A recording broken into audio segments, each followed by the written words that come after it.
নিজের মা যে আমার জন্ম দিল মা বাবা, তাকে আমি চিনতে পারলাম না। ওই পাড়া ওই গ্রামের লোক তাকে আমি মা বাবা বলে ডাকছি, আর নিজের মা বাবাকে আমি চিনতে পারলাম না। এমনই দুর্ভাগা এই জগতের মানুষ। বলুন তাই কিনা? নিজের ঘরের ঠাকুর, নিজের প্রাণের ঠাকুর নিত্যানন্দকে, মহাপ্রভুকে কেউ চিনতে পারলো না। এই ধামে বাস করেও কোথায় যিশুকে চিনেছে, মেরিকে চিনেছে। কেন? ওদের দলে মিশলে ভালো লাভ আছে।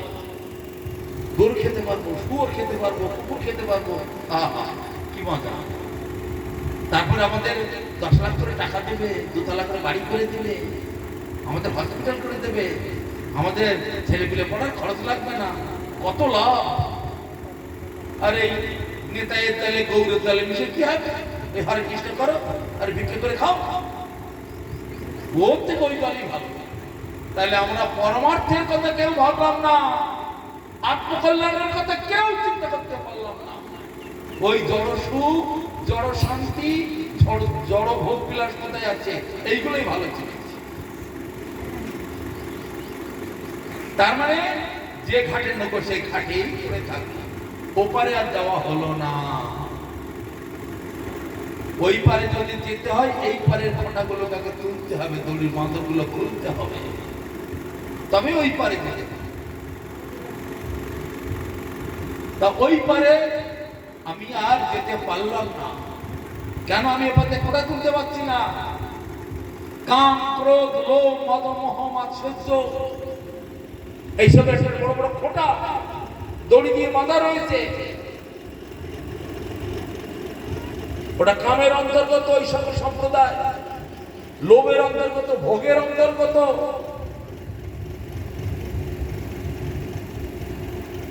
ইন্দ্রিয় তর্পণ। আমার ছোট বাড়িটাকে ভেঙে যদি একটা 10 তলা বাড়ি বানাতে চাই, ছোট বাড়িটার জায়গায়, তাই ছোট বাড়িটাকে তাকে ভাঙতে হবে, তবে তো বড় বাড়িটা তৈরি হবে। ছোট বাড়িটাকে ভাঙবো না, তার উপরে বড় 10 তলা 20 তলা হয়? কখনো হবে না। তেমনি এই পারের সুখ ভোগ না ছাড়লে ওপারে যাওয়া যাবে না। এই আহার, নিদ্রা, ভয়, মৈথুন, যে সকল প্রবৃত্তিগুলো আমাদের আছে, ধীরে ধীরে এইগুলোকে ছাড়তে হবে। ছেড়ে আমাদেরকে শুদ্ধ ভক্তির পথে আসতে হবে। নিত্যানন্দ প্রভু, মহাপ্রভু, পঞ্চতত্ত্বগণ যে শিক্ষা আমাদের দিয়েছেন, সেই শিক্ষা আমাদেরকে পাথেয় করতে হবে, তবে আমাদের নিত্য কল্যাণ, নিত্য মঙ্গল। আপনার চোখের সামনে দেখতে পাচ্ছেন এই মায়াপুরেতে, এই নবদ্বীপেতে কত হাজার হাজার সাদা সাদা মানুষ আসছে। শ্বেতকায়, কৃষ্ণকায় মানুষ, ইংল্যান্ড, আমেরিকা, রাশিয়া, চীন, জাপান, বিভিন্ন জায়গার মানুষ, যারা একসময় দিশাজ মেরি মেরি দিশাজ করত, যারা একসময় খ্রিস্টান, যারা একসময় আল্লাহু আকবার আল্লাহ করত, তারাই এখন এখানে এসে আমাদের সঙ্গে মিশে হরিনাম করছে, হাত ওর হাত নিত্যানন্দ প্রভু বলে ধামে ধুলোয় গড়াগড়ি দিচ্ছে, বৈষ্ণবদের পায়ে ধুলো নিচ্ছে। তারা তো একসময় খ্রিস্টান ছিল, ইসলাম ছিল, ইহুদি ছিল, কত রকম ছিল। তারা এমন কি বুঝেছে, এমন কি জেনেছে? নিশ্চয়ই তারা কিছু বুঝেছে, তারা কিছু পেয়েছে, তাই তারা এখন আমাদের অনুসন্ধান করছে, আমাদেরকে ডেকে নিয়ে যাচ্ছে তাদের দেশে। আর আমাদের দেশের লোকেরা আমাদেরকে চিনল না, নিত্যানন্দকে চিনল না। আমাদের প্রাণের ঠাকুর নিত্যানন্দ প্রভু, মহাপ্রভু, পঞ্চতত্ত্ব, তাদেরকে জানতে পারল না। কোথায় মেরি, কোথায় যিশু, কোথায় রামসানন্দ, যদুমধু, আবুল তাবুল, সেই সব ছিল। তার মানে লক্ষ্যটাই কি? ভোগের দিকে। তারপর সমাজে আরো অনেক, আমরা অমুক মতের লোক, আমরা তমুক মতের লোক। তোমার দীক্ষা হয়েছে? হ্যাঁ, আমার দীক্ষা হয়ে গেছে। তার দীক্ষা হয়েছে, গলায় মালা কই না, আমাদের গুরু বলেছে মালা লাগবে না। তিলক কই? ও তিলক লাগবে না, আমাদের গুরু বলেছে। জপের মালা কই? না, আমাদের গুরু বলেছে জপটা করতে হবে। কি আবার কি ধর্ম হলো নাকি? যে দীক্ষা নেই তিলক, মালা, হরিনাম, সে দীক্ষা নেই এই বাজারে কোনো দাম। ধর্মের নামে দীক্ষা নিয়ে পরম নাম নেই, পশুর মতো কাটলো জীবনে, ব্যবসার দাম নেই। ধর্মকর্ম লোক দেখানো কাজের বেলায় জিরো, আর এমন ধর্ম কলিযুগে করছে যাতে হিরো। কপাল পোড়া মানুষগুলি তাদের পিছে ঘুরে এই দুর্লভ জীবন হাতে পেয়েও অকাল। শোনো বন্ধু, দীক্ষা নেবে আপন ঘরে যেতে, এই সকল নকল বিষয় ছাড়তে হবে আসল অর্থ পেতে। তাই মহাপ্রভুর শিক্ষা দীক্ষায় জীবন করো সার, শ্রী রূপানুগ সম্প্রদায় করো অঙ্গীকার। এই হচ্ছে দীক্ষা। কিন্তু আমাদের এই ভাই বন্ধু গ্রামে আশেপাশে সকল প্রায় দেখা যায় গলায় মালা নেই, তিলক নেই, দীক্ষা নিতে বললে আমাদের দীক্ষা হয়ে গেছে। কি যে দীক্ষা পেয়েছে, তারা কি বুঝেছে, তার মানে সব সুবিধা বাধা। কোন দিকে সুবিধা আছে? আমাদের নিত্যানন্দ প্রভু, মহাপ্রভু, পঞ্চতত্ত্বগণ, তাদের পার্শ্বগণ রাস্তা দেখিয়ে দিয়েছে, গ্র্যান্ড ট্যাঙ্ক রোড, এক সোজা রাস্তা দেখিয়ে। ভাগবতে বলছে যে ওই ভগবত ভক্তা উপায়াহি ছাত্রলব্ধয়ে অন্নপুংসগমিত সাহসবৃদ্ধি ভাগবতাং। ভগবান তার নিজেকে পাওয়ার উপায় নিজ মুখে বলছে, এই শুধু আমার পথ দিয়েছে। যেমন আজকে আমরা ওই ডাক্তার বাড়ির ওইখানে নেমেছি, নেমে একবার ওদিকে যাচ্ছে, একবার ওদিকে যাচ্ছে, একবার এ গলিতে ঢুকছি, ও গলিতে ঢুকছি, বুঝতে পারছি না। স্বপন চলে গেল, গিয়ে বলছে মহারাজ এই পথে আছে। আর কি আমার ভুল হবে? আর কি রাস্তা ভুল হবে বলো? ও রাস্তায় গিয়ে উঠে হাত ধরলো, এই পথে আছে, আর রাস্তা ভুল আমার কথা না। তা সে ভগবান এইরকম দয়া করেছেন, এইরকম কৃপা করেছেন, তিনি একেবারে সরাসরি আমাদের মতো মানুষ হয়ে এসেছে আমাদেরই ঘরে। এত বড় পৃথিবী কোন দেশে কারো ঘরে গেলেন না, আমাদের ঘরে আসলেন, এই বাঙালির ঘরে, এই নদিয়ার বুকে, এই নবদ্বীপ ধামেতে এসে আমাদেরকে পথ দেখাচ্ছে। বাবা গো, তোমরা এই পথ দিয়ে এসো, বাবারা মায়েরা এই পথ দিয়ে এসো, এইটাই আমার কথা। কিন্তু এই দুর্ভাগা মানুষেরা সেই পথটাকে চিনতে পারলো না। এই ভাগবত আমাদেরকে দুঃখ করে আক্ষেপ করে বলছে, ভগবান নিজেকে পাওয়ার উপায় নিজ মুখে বলে দিচ্ছে, তাতেও তোমরা তাকে চিনতে পারলে না, এতই তোমরা দুর্ভাগা। গতকাল একাদশী গেল, কটা লোক একাদশী করেছে এই ধামে বাস করে? 100 জনের মধ্যে একজন করেছে কিনা সন্দেহ আছে। আর যদি তো কেউ হয়তো করেছে, তা কেউ মুড়ি খেয়ে, কেউ লুচি খেয়ে, কেউ পরাঠা খেয়ে, এই তো একাদশী। রুটি দোষী, হালুয়া দোষী, পরাঠা দোষী, এর নাম একাদশী। তার মানে কোনোভাবে তো ভোগে বাধা পড়লে হবে, ভোগটা আমার চাই। সারা বিশ্ব ব্রহ্মাণ্ডের সমস্ত পাপ ওই একাদশীর দিনে পঞ্চশস্যের মধ্যে লুকিয়ে থাকে। পঞ্চশস্য আবার কাকে বলে? ধান বা ধান জাত যত দ্রব্য আছে, চিড়ে, মুড়ি, খই, তুষের তেল, ইডলি, ধোসা, যা কিছু হয়, ধান, গম বা গমের গ্রুপে যত আছে, গম, জব, বাজরা, রাগি, ভুট্টা, মাইলো, তারপরে কত কিছু আছে গমের গ্রুপে। ধান, গম, তারপরে হচ্ছে গোধূম, যত প্রকার আছে, আটা, ময়দা, সুজি, বেসন, ছাতু, এসব। তা ধান, গম, গোধূম, তারপরে কি ডাল, যত রকমের ডাল আছে, আর যত রকমের তেল আছে, এই হচ্ছে পঞ্চশস্য। সারা বিশ্ব ব্রহ্মাণ্ডের সমস্ত পাপ একাদশী দিনেতে ওই পঞ্চশস্যের মধ্যে গিয়ে আত্মগোপন করে। এই দিনেতে যারা সেই পঞ্চশস্য গ্রহণ করবে, সমগ্র বিশ্ব ব্রহ্মাণ্ডের সমস্ত পাপ তার শরীরে প্রবেশ করবে, সেই পাপের ভাগী হবে। তাই আমাদের হরিভক্তি বিলাসে বলছে, একাদশী দিনেতে যে অন্ন গ্রহণ করলো, তিনি গোমাংস ভক্ষণ করলেন। গোমাংস ভক্ষণ করলে যে পাপ হয়, একাদশী দিনে অন্ন ভক্ষণ করলে সেই পাপ হয়। পরবর্তীকালে কি হয়? তখন আর হিন্দুর ঘরে তার জায়গা হয় না, যখন গিয়ে তাকে চলে যেতে। এই তো পরিণাম। কিন্তু মানুষ হাজার হাজার উপোস করবে, কালীর উপোস করবে, লক্ষ্মীর ব্রত করবে, শিবের ব্রত করবে, পূর্ণিমা করবে, অমাবস্যা করবে, একাদশী করবে। একাদশী করে কি চাই? তাহলে অন্যান্য সকল ব্রত করতে রাখে, কিন্তু একাদশী ব্রত করলে আর বিশ্ব ব্রহ্মাণ্ডের কোন ব্রত পালন করতে হয় না।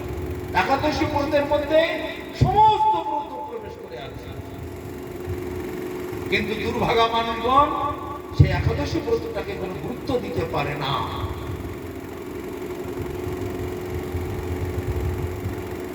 আমাদের ভগবান এই মহাপ্রভু আমাদের আপনাদের ঘরে তিনি এসেছেন, তিনি মায়ের কাছে গিয়ে আঁচল পাচ্ছেন, মা আজকে আমার একটি ভিক্ষা। কি রে বাবা, তুই এরকম করছিস কেন? হ্যাঁ মা, আমার একটি ভিক্ষা আছে, আমি তোমার কাছে একটি ভিক্ষা চাইতে এসেছি। কি হয়েছে বল বাবা, তুই ছাড়া আমার আর কে আছে বল?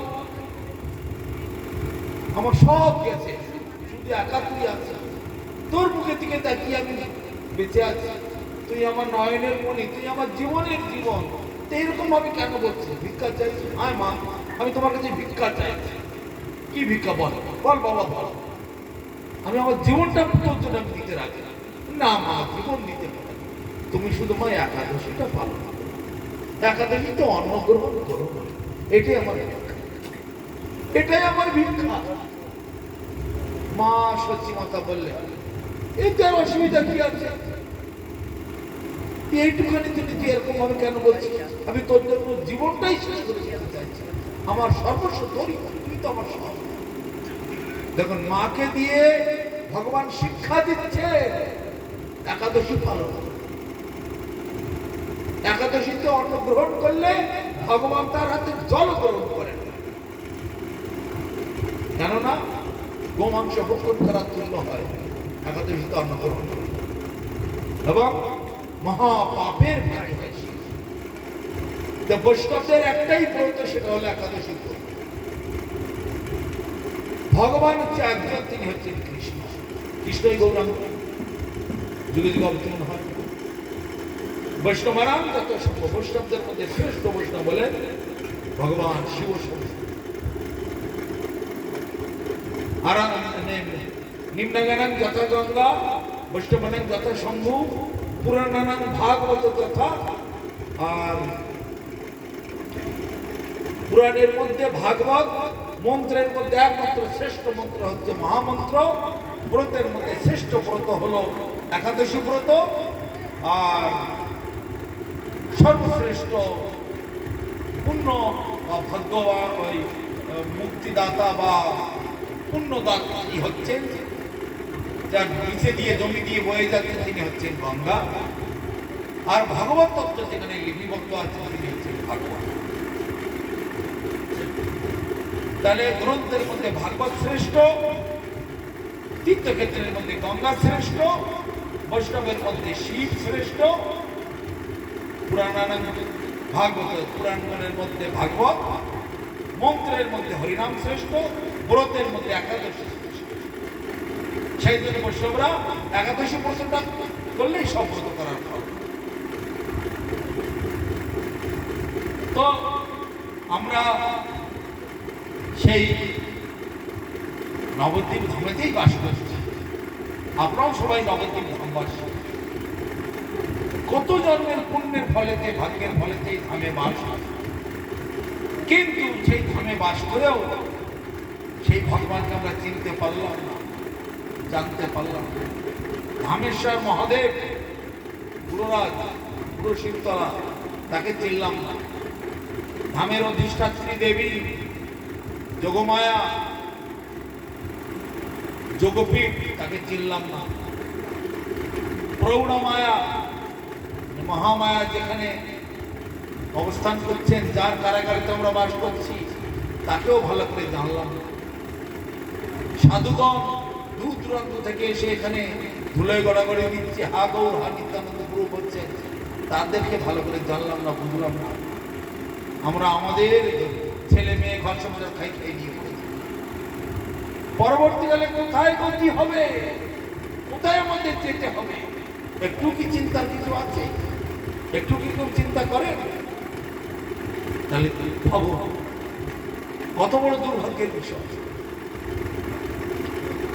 তা সবথেকে বড় দুর্ভাগ্যের কথা, এই ধামে বাস করে যার ঘরেতে বাস করছি তাকে চিনলাম না।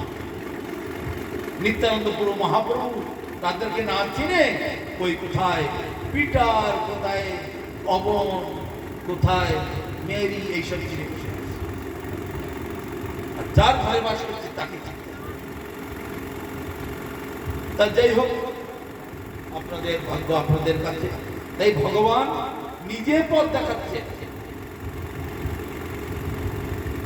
মহাপ্রভু নিত্যানন্দ প্রভু হরিদাসকে বলছে, শুনো শুনো নিত্যানন্দ, শুনো হরিদাস, সর্বত্র আমার আজ্ঞা করহ প্রকাশ।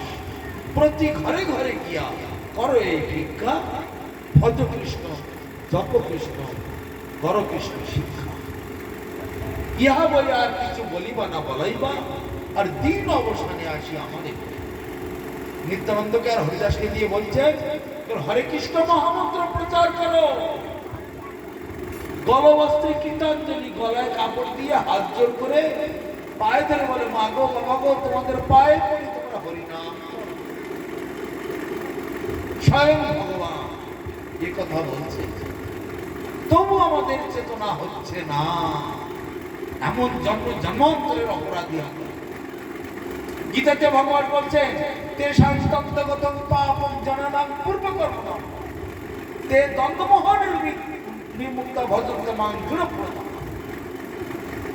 যিনি শত শত যার শত শত পূর্বজন্মের কর্মফল পাপ সাধু সঙ্গের প্রভাবে, হরিনামের প্রভাবে ক্ষয়ীভূত হয়েছে, ক্ষয় হয়ে গেছে, তার আমার প্রতি তার শ্রদ্ধা ভক্তি হয়, সেই আমার নাম করতে পারে।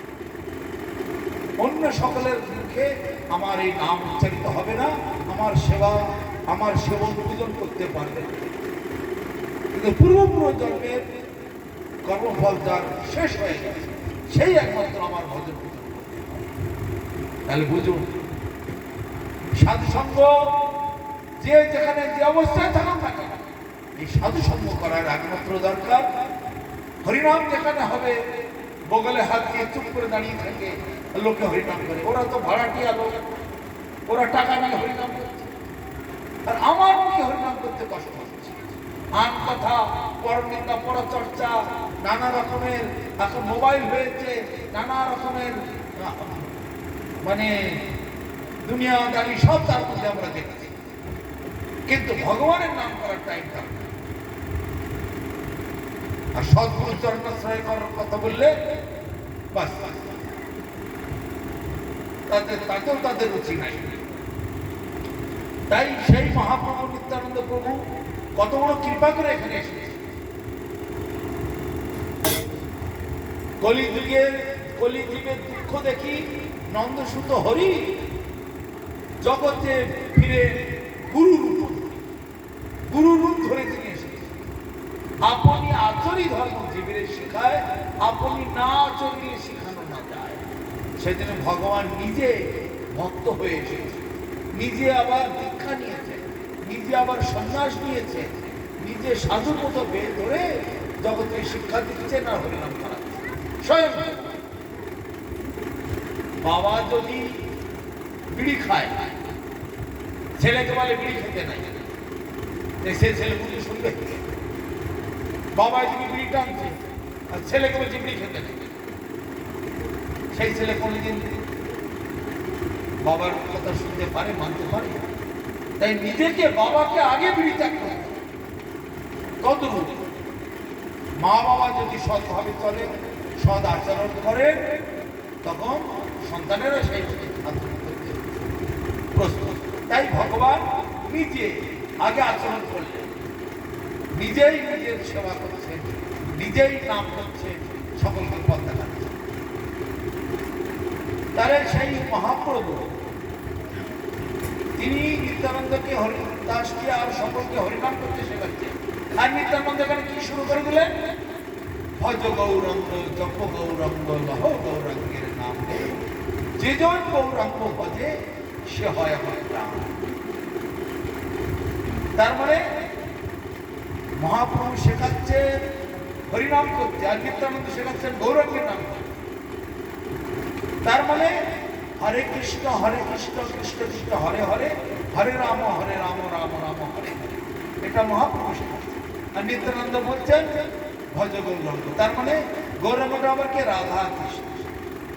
ভজ রাধা কৃষ্ণ, জপ রাধা কৃষ্ণ, কহ রাধা কৃষ্ণের নাম নে, যে জন রাধা কৃষ্ণ ভজে সে হয় আমার। তার মানে ভজ গৌরাঙ্গ। গৌরাঙ্গই সেই মহাপ্রভু, তিনি হচ্ছেন নাম ব্রহ্ম। এখানে হরিনাম যখন করছে ইনি হচ্ছে শব্দ ব্রহ্ম, শব্দরূপী ভগবান। আর মহাপ্রভু তিনি বিগ্রহ রূপী, তিনি সাক্ষাৎ মূর্তি, হরিনামের মূর্তি রূপে তিনি এসেছেন। আর শব্দ ব্রহ্ম মহামন্ত্র তিনি শব্দরূপে এসেছেন। তাই বলা হয় শব্দরূপী ভগবান আর মূর্তিরূপী ভগবান, স্বয়ং ভগবান। সেই পরম্পরায় মহাপ্রভুর পরেতে তার পরবর্তীকালে গোস্বামীগণ, বিশ্বনাথ চক্রবর্তী ঠাকুর, নরোত্তম, শ্যামানন্দ, শ্রীনিবাস, বলদেব বিদ্যাভূষণ, তারপর জগন্নাথ দাস বাবাজি, সচ্চিদানন্দ ভক্তিবিনোদ ঠাকুর, ভক্তি সিদ্ধান্ত সরস্বতী গোস্বামী প্রভুপাদ সেই ধারা পরম্পরা সঠিকভাবে চালিয়ে নিয়ে আসে। শুধু কেবল আমাদের চেতনা জাগাবার জন্য এই নগরে নগরে, এই নবদ্বীপ ধামের নগরে নগরে মহাপ্রভু ঘুরেছেন। প্রতিদিন সকালে উঠে, আপনার সকালে উঠে চা কোথায়, বিস্কুট কোথায়, এই আরম্ভ করেন। আর মহাপ্রভু নিত্যানন্দ কি করছেন? সকালে উঠে এই চলো চলো চলো চলো কলকাতা নিয়ে চলো, জীব জাগো জীব জাগো। গোরা চাঁদ বলে কত নিদ্রা যাও মায়া পিশাচি। চিন্তা করে সকালে উঠে পাড়ায় পাড়ায় ঘুরছেন, সকলকে জাগাচ্ছে। আর কতকাল ঘুমিয়ে থাকবে? ওঠো, জাগো, হরিনাম করো, নিজের বাড়ির দিকে, ভগবানের দিকে এগিয়ে চলো। এই সমস্ত নবদ্বীপ, নবদ্বীপ বলতে কতটুকু দাম জায়গা ছিল জানেন? এইটুকু নয়, বর্ধমান, বীরভূম, বাঁকুড়া, মুর্শিদাবাদ, এই সময় মেদিনীপুর সব নিয়ে গৌড়দেশ। গৌড়দেশ মানে রাধারানীর দেশ, রাধারানী এলাকা। গৌড়ীয় মানে রাধারানীর সেবক, রাধারানীর ভক্ত। সেই গৌড়দেশ বল্লাল সেনের সময় থেকে গৌড়দেশ নাম হয়েছে। এই রাঢ়দেশ বলা হতো আগে, আগে বলা হতো রাঢ়দেশ। রণভূমি, মাটি লাল মাটি, পোড়া মাটি, গাছ হতো না, ফল হতো না, ঘাস হতো না।